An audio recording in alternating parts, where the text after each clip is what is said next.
Kaya alam nyo, pagdating sa doktrina, sino pakikinggan nyo? Si Manalo? Palpak yun. Ha? Si Kibuloy? Lalong palpak yun. Si Bilarde, palpakan yun. Si Periol, matakaw ng pera yun.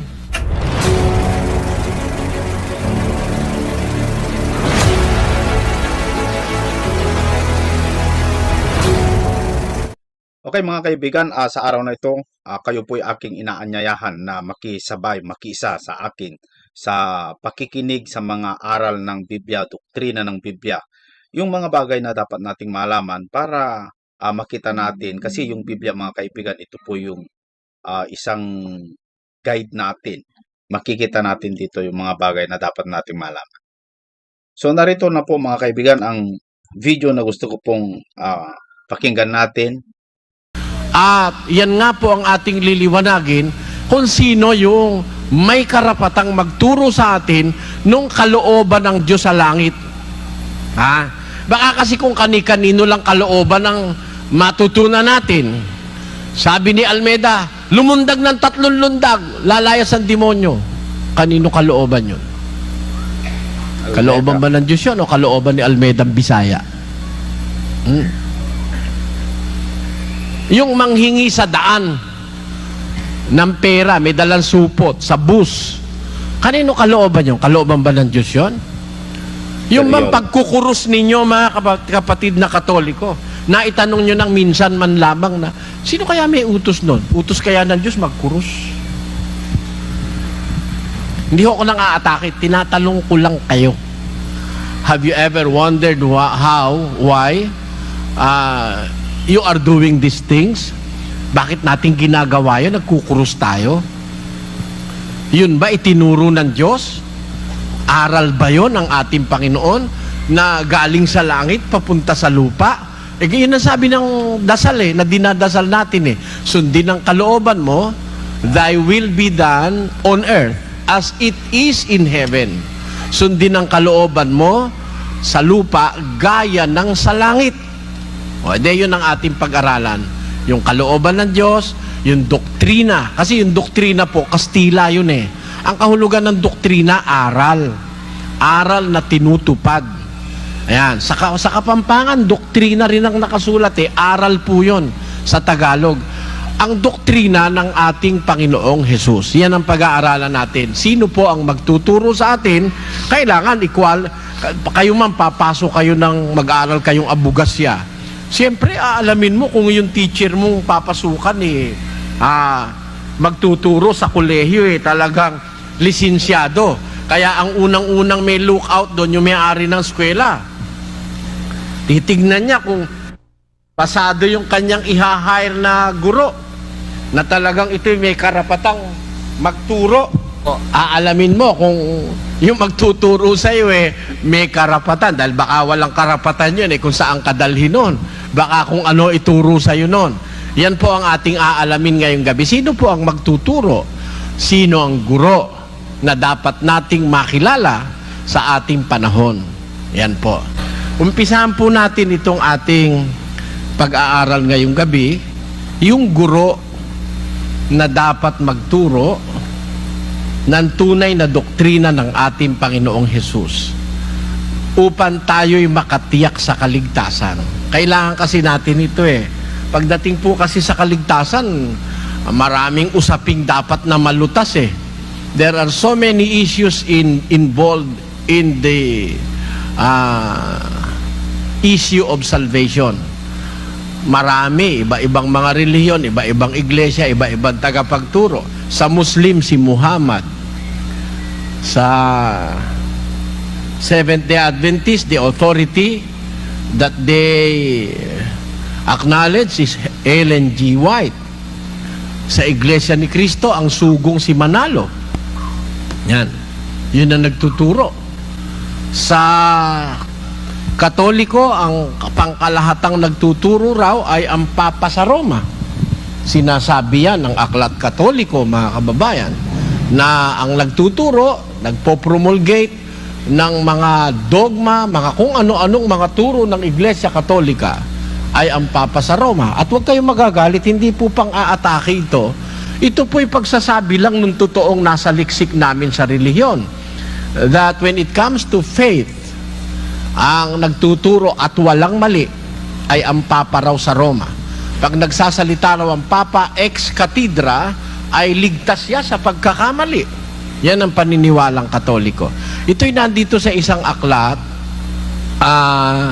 na kung tawagin po ay siya ang inyong pakinggan na aklat po ng Katoliko. Ang sabi ganito, ang Iglesia Katolika Romana ay iisa sapagkat siya ay nagkakaisa sa banal na pananampalataya. Ang lahat ng kaanin niya ay umaalinsunod sa iisang tanging aral at katotohanan lamang. Nagkakaisa siya sa pamahala. Ang pinakapuno ng buong Santo Iglesia Katolika ay ang Santo Papa sa Roma. Yun. Yun daw ang pinakapuno nila, ang Santo Papa sa Roma. Therefore, the authority that they look upon to is the Pope in Rome. Kaya pagdating sa aral, kahit anong sabihin ng Papa, naniniwala na sila agad na yun ay totoo. Yun. Ganon din naman sa Iglesia ni Manalo. Ang puno na pinakikinggan ay si Ginoong Manalo. Sa iba't ibang mga iglesia, ganon din. Yan pagbabigay ko lang sa inyo ng premise, mga kababayan, para magkaroon kayo ng ideya sa kalakalan ng mga relihiyon dito sa lupa. Ngayon, maaaring itanong dito sa amin naman, sino naman kaya ang aming puno na nagtuturo sa amin? Yan nga po ang ating lulutasin ngayon. Ang guro, tagapagturo ng pananampalatayang Kristiyano para tayo ay tiyak na maligtas ayon sa Biblia. Kung tayo sasampalataya, ito ang ating ikaliligtas. Sino yan? Yan po ang ating aalamin. Ngayon, pagka po Biblia ang ating pag-uusapan, mga kapatid, dito marami kang mababasang guro Ewan ko kung tututol kayo, kung nakapagbasa na kayo ng Biblia, maraming mababasang mga guro sa Biblia. Isa dyan si Moises Si Moises ay guro, nagturo sa bansang Israel. Bukod kay Moises, meron pang iba't ibang mga naging guro sa Israel. Mga namuno sa Israel. Nagturo ng pananampalataya. Pero ang ating lulutasin itong ating panahon. Sino ngayon ang guro? Marami kasi ito Ang mga propeta ng Diyos nagturo rin Sa Biblia, kung Biblia pag-uusapan, hindi natin pinag-uusapan ngayon yung mga iba-ibang relihiyon muna. Sa Biblia muna tayo, let us concentrate our studies on the facts that is being taught to us by the Scriptures. Sino ba yung guro na dapat nating kilalanin? Sa ating panahon, kasi may iba-iba pong panahon ng mga taong naglingkod sa Diyos Ang Biblia po'y nahahati sa maraming panahon. Panahon ng patriarka, panahon ng Israelita, panahong ni Juan Bautista, panahong Kristiyano ni Kristo at mga apostol, at panahon sa kabila pa ng mga Kristiyano o ng mga apostol at ng ating Panginoong Hesus. Ito nga yung ating panahon. Sa ating panahon, mula ng magkatawan tao si Juan Bautista o ang ating Panginoong Hesus, sino ang dapat nating kilalaning guro ng ating pananampalataya? Pakinggan nyo, ang sabi po ganito sa isang talata ng Mateo 17, at pagkaraan ng 6 na araw, ay isinama ni Jesus si Pedro, si Santiago at si Juan na kapatid niya, at sila'y dinalang bukod sa isang mataas na bundok. At nagbagong anyo siya sa harap nila, at nagliwanag ang kanyang mukha na katulad ng araw, at pumuting tulad sa ilaw ang kanyang mga damit. At narito, napakita sa kanila si Moises at si Elias na nakikipag-usap sa kanya. At sumagot si Pedro at sinabi kay Jesus, Panginoon, mabuti sa atin ang tayo dumito. Kung ibig mo, gagawa ako rito ng 3 tabernakulo. Ang isa'y sa iyo, ang isa'y kay Moises, at ang isa'y kay Elias. Samantalang nagsasalita pa siya, narito ang isang maningning na alapaap ay lumilim sa kanila, at narito ang isang tinig na mula sa alapaap na nagsasabi, ito ang sinisinta kong anak, na siya kong kinalulugdan, siya ang inyong pakinggan. At nang marinig ito ng mga alagad ay nangasubasub sila at lubhang nangatakot. At lumapit si Jesus at sila'y tinapik at sinabi, magsibangon kayo at huwag kayong mangatakot. At sa paglingap ng kanilang mga mata ay wala silang nakitang sino man kundi si Jesus lamang. Ayon. Meron po isang pangyayari nung naririto pa ang ating Panginoong Jesus sa lupa, na siya po ay isinama niya si Santiago, si Pedro at si Juan. Ito pong 3 ito ang mga pangunahin sa apostol. Tinatawag po ito sa unang iglesia na 3 haligi. Meaning, these 3 men are pillars of the Christian faith. Sila'y otoridad ng unang iglesia nang naririto sa lupa si Kristo. 3 apostol na laging kasama ni Jesus. Dinala niyang bukod sila. Dapat niyong maintindihan, 12 ang apostol. Pero makikita nyo, sa maraming pangyayari, itong 3 ito'y namumukod sa 12. Meaning, kumbaga sasamahan natin ngayon, merong mga kasama ako na lagi kong kasama. Pero hindi lahat ng kasama ko'y kasama ko lagi. Parang ganon, itong 3 ito, si Santiago, si Pedro, saka si Juan, laging kasama ni Jesus ito. At sa maraming mga bukod na pagkakataon, sinama niya minsan sa isang mataas na bundok. Panik sila sa bundok. Tapos, nung nasa bundok na sila, napakita si Elias at saka si Moises. Kinakausap si Kristo, ang Panginoong Jesus. Tapos, nung makita ni Pedro na itong 3'y nag-uusap-usap, nag-volunteer si Pedro, Panginoon, kung ibig mo, gagawa ako rito ng 3 tabernakulo. Alam nyo ba ang kahulugan ng tabernakulo, mga kapatid? It is a temporary dwelling place. Isang pangsamantalang tirahan. Hindi ito bungalow, hindi ito mansyon, ito'y para lang kubo. Gagawa ka akong 3 tabernakulo rito sa tuwa ni Pedro. Biro mo naman, daan-daan taon nang patay si Moises at saka si Elias, 1,000 taon na, makita niya, kausap ni Jesus. Panginoon, gagawa ko rito ng tabernakulo, 3.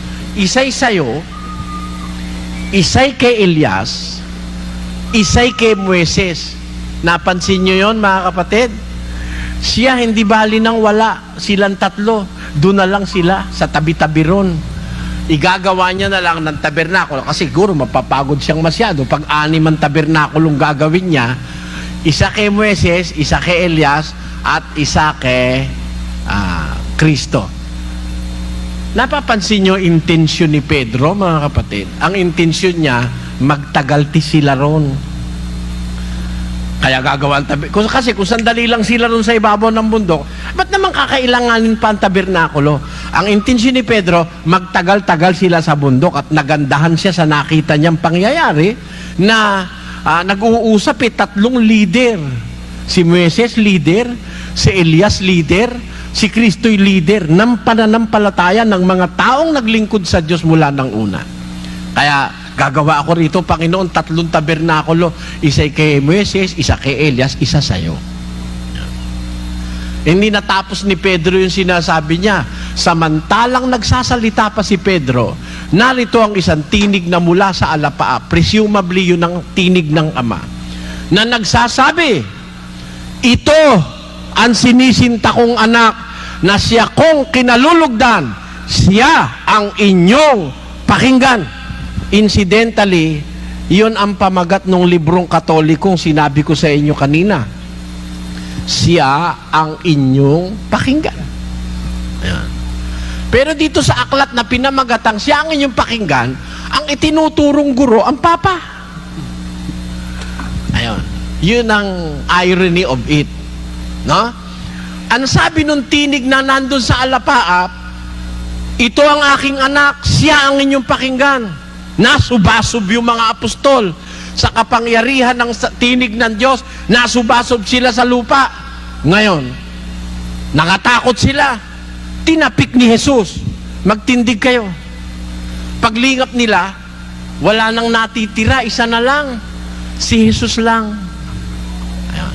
Kasi baka kung andun pa si Elias at saka si Moises, mapagkamalian ng mga apostol na tatlo ang pakikinggan nila. Kaya pinalayas na nung ama si Moises, pinalayas na si Elias, itinira si Kristo. Ito ang sinisinta kong anak, na siya kong kinalulugdan, siya ang inyong pakinggan. Ayaw man ng Diyos.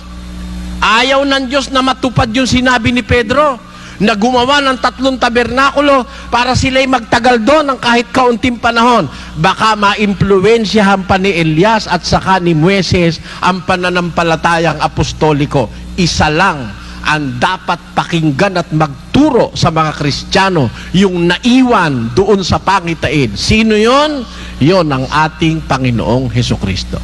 Inalis ng Diyos si Elias, inalis ng Diyos si Moises. Ito ang sinisinta kong anak, na siya kong kinalulugdan, siya ang inyong pakinggan. Nakita nyo punto ron, mga kapatid? Kaya alam nyo, pagdating sa doktrina, sino pakikinggan nyo? Si Manalo? Palpak yun. Ha? Si Kibuloy? Lalong palpak yun. Si Bilarde, kapalpakan yun. Si Periol, matakaw ng pera yun. Lahat ng pera sa daan, pinapakolekta nun sa mga alagad niya. Sino ang pakinggan natin? Si Soriano, palpak din yun. Ha? Walang karapatan si Soriano para pakinggan. Isa lang ang pakikinggan. Ito ang sinisinta kong anak, na siyang kinalulugdan ko. Siya. Have you noticed that? That is a singular pronoun. Siya ang inyong pakinggan. Sino papakinggan natin? Siya. Si Kristo. Meron pa tayong ibang pakikinggan. Ang pakikinig mo sa iba, pagpapahamak mo sa iyong sariling kaluluwa. Si Kristo ang nararapat natin pakinggan. Siya ang guro na magtuturo sa atin ng tunay na pagkakilala sa Diyos sa panahong Kristiyano. Meron ba tayong katunayan ng bagay na ito? Pakinggan nyo sa isang talata ng Mateo 23, versikulo 8. Tatapwat kayo'y huwag patawag na rabi, sapagkat iisa ang inyong guro. Yung rabi po, mga kapatid, plural yon. Ang kahulugan nun, sa bikang Ebreo, Rabbonai, ang kahulugan nun, mga guro. Yung rabi. Plural yun ng salitang Rabbonai, na ang kahulugan ay guro. Huwag kayo ang wikang papatawag ng mga rabi o mga guro. Basama yun, ayaw ni Jesus noon. Sabi niya sa mga apostol, isa lang ang inyong guro. Kayong lahat ang tawag magkakapatid. Kaya sa Kristyanismo, ang tawagan magkakapatid Hindi father.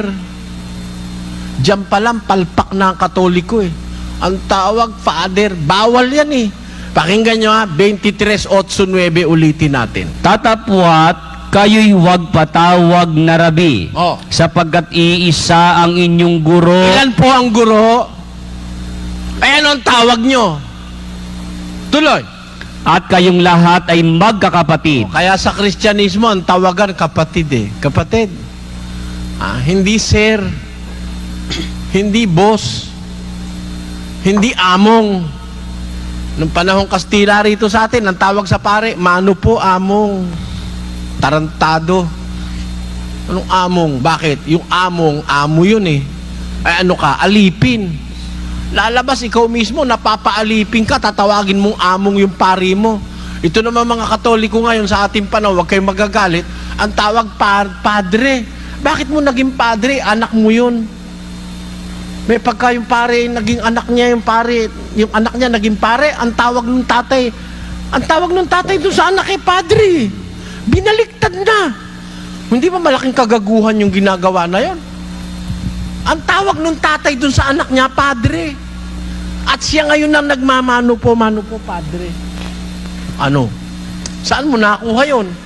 Sabi ng Biblia, liwa-liwanag, huwag kayong patawag ng guro.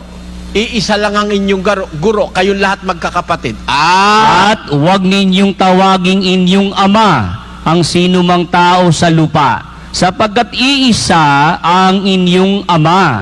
Sino yon? Sa makatwid bagay, siya na nasa langit. Ayan. Yan ang talata, nagdudumilat. Ayan, basahin nyo sa inyong TV screen. Isa lang ang tatawagin yung ama. Pagdating sa pananampalataya, sabi ng ibang mga pilosopong Katoliko, paano kain tatay mo? Hindi mo na ba pwedeng tawagin ama? Di tawagin mo yung tatay mo sa bahay, ama ng laman mo yun eh. Pero pagdating sa relihiyon at pananampalatayan, sabi ni Kristo, huwag niyong tatawagin inyong ama ang sino man tao sa lupa. Sino man tao. Huwag niyong tatawagin ama. Pagdating sa pananampalataya, iisa lang ang tatawagin yung ama. Sino yon? Siya na nasa langit, dahil kayo magkakapatid. Yan ang maliwanag na doktrina ni Kristo. Sa Katoliko, nilalabag ng pari yan. Nagpapatawag sila, Father. At yung puno, ang patawag, Papa. Yung Papa, Latin yun, ang kahulugan nun, Ama. Latin, Papa. Sa Griego, Patros. Sa Kastila, Padre. Sa Tagalog, Ama. Wag kakayong patawag ng Ama. Ayaw ni Kristo patawag ng Ama mga ngaral Tapos ang tawag sa pare, Padre, doon pa lang, mali na. Mga kababayang Katoliko, huwag kayong magagalit. Gusto nyo, iharap nyo sa akin yung pari nyo, lalabanan kong diskusyon. Illegal sa Biblia yung patawag niya sa kanyang sarili. Meron ako nakausap na padre sa Pampanga Pare, hindi naman kami nagpapatawag ng Ama. Brother, sila lang ang tumatawag sa amin. Sabi ko, kung sintidor ka, ba't ayaw mong pagbawalan yung tumatawag sa'yo? Mali Lumulusot pa, hindi raw siya nagpapatawag. Hindi nagpapatawag. Ang tawag pa nga sa inyo Most Reverend Father Di ba? Most Reverend pa. Katakot-takot na kapusungan niyang ginagawa ng mga mangangaral Katoliko. Biro mo, Most Reverend, alam mo ba kahulugan ng Most Reverend? Pinaka. Yung most pinaka. Kumbaga, yun ang pinaka-superlative degree ng adjective at saka adverb ang ginamit sa mga pare. Most Reverend Father. Yun nga sa Papa sa Roma, ang tawag dun Most Holy Father Pinakabanal na Ama. Di wala nang natirang karangalan dun sa nasa langit. Kinamkam niya na lahat. Siya na pala pinakabanal na Ama. Ano natira dun sa Ama sa langit? May natira pa? Wala na. Kinamkam na nung Papa yung pinakabanal daw siyang Ama Most Holy Father sino mga galit na Katoliko sa amin? Pagtanggol ng pari nyo, huwag kayong magalit at sabihin nyo sa pari nyo na ipagtanggol niya yung aral nila. Sabihin mo, tawagin mo yung tao Most Holy Father. Bawal ng Biblia Huwag niyong tawaging Ama sino man tao sa lupa. Iisa lang ang tatawagin yung Ama. Kayo magkakapatid. Huwag kayong patatawag ng Rabi. Iisa lang ang inyong guro. Ilan ang guro? Isa. Tanong, sino yung iisang guro? Basa. Pakinggan nyo sa Judas 4. Ganito nakasulat. Sapagkat may ilang taong nagsipasok ng lihim.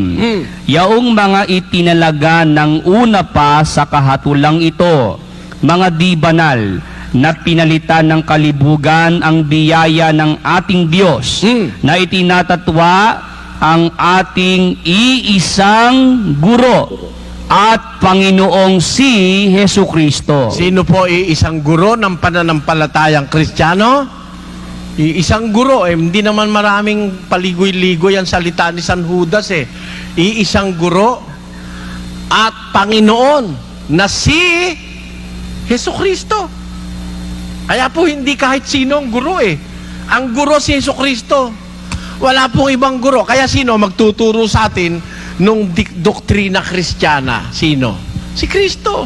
Yun din ang sinabi nung nasa langit. Ito ang sinisinta kong anak. siya ang inyong pakinggan. Inalis si Moises, inalis si Elias. Eh kasi pagka kay Moises ka patuturo ngayon, magkakaiba-iba turo.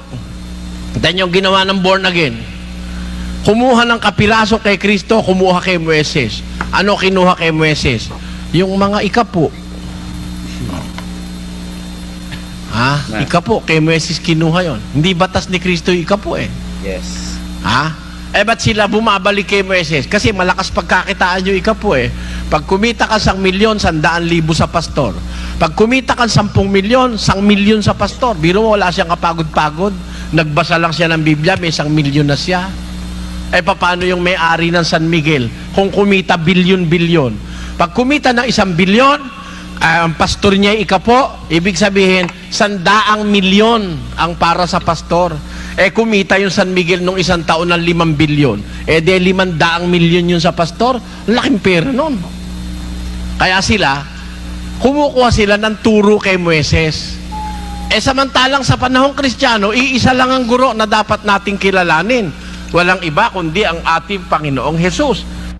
Biblia, iisa ang inyong guro sa makatwid bagay, si Kristo. Yan lang ang guro sa ating panahon. At yan ang final. Yan ang kahuli-hulihang guro na pakikinggan natin sa panahong ito hanggang sa dumating na ang wakas. Pakinggan nyo sa Hebreo 1:1 hanggang 2. Ang Diyos na nagsalita ng unang panahon sa ating mga magulang sa iba't ibang panahon at sa iba't ibang paraan sa pamamagitan ng mga propeta ay nagsalita sa atin sa mga huling araw na ito sa pamamagitan ng kaniyang anak. Ayon. Sa mga huling araw na ito, nagsalita ang Diyos sa pamamagitan ng kanyang anak. In these last days, nung unang panahon nagsalita ang Diyos sa magitan ng anghel, mga propeta, iba't ibang panahon, iba't ibang paraan. Pero sa huling araw na mga huling araw na ito, nagsalita ang Diyos sa pamamagitan ng kanyang anak. Kaya ngayong panahon natin, ang anak ang pakikinggan natin eh.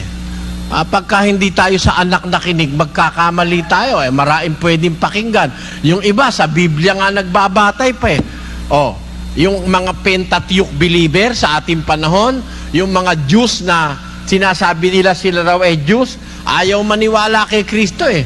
Ang pinapakinggan lang nila si Moises eh. Hanggang ngayon, si Moises pa rin. Kaya nga sa mga ibang reliyon, bawal pa rin ngayon ang baboy eh. Kasi batas ni Moises yun eh. Bawal kumain ng baboy. Bawal kumain ng ema, o talangka, alimango, alimasag, tulya, alamang. Bawal yan. Panahon kasi ni Moises, bawal yan eh. Kaya hanggang ngayon, bawal pa rin sa kanila. Yung mga Jews dun sa Israel, hindi pa rin kumakain ng baboy. Sa Muslim, hindi kumakain ng baboy. Kasi, ang pinakikinggan nila, yung sinabi nung panahon ni Propeta Moises. Samantalang, kung tayo'y nag-aaral talaga ng Biblia, mayroong panahon ng paglilingkod ng tao sa Diyos. At ang batas at tagapagturo, hindi magkakapareho sa lahat ng panahon. Iba yung panahong mosaiko, o panahon ni Moises, iba yung panahon patriarka o panahon ni Abraham, iba yung panahon ng Kristyanismo o panahon ni Kristo at ng kanyang mga apostol. Iba po yan. At tayo'y nasasakop ng panahong Kristiyano. Sa panahong ito, ang pakikinggan natin hindi si Abraham, hindi rin si Moises, at hindi rin ang kung sino-sino pa. Si Kristo ang ating pakikinggan. Siya ang guro na magtuturo sa atin nung tunay na pananampalataya. Kaya halimbawa, gusto mong matuto ng pananampalataya, sino sasangguniin mo? Si Kristo. Si Kristo. Ngayon, meron akong gustong lutasing bagay tungkol dyan, mga kapatid. Bakit brother, bumabasa ka sa matandang tipan? Kung si Kristo lang ang dapat pakinggan, ba't bumabasa ka sa matandang tipan? Kasi may salita si Kristo dun sa matandang tipan eh. Alam nyo ba, akala nyo ba si Kristo sa bagong tipan lang nagsalita? Sa matandang tipan may salita si Kristo eh. Kaya bumabasa rin ako sa matandang tipan. Pero hindi batas ni Moises ang binabasa ko. Hindi turo ni Moises.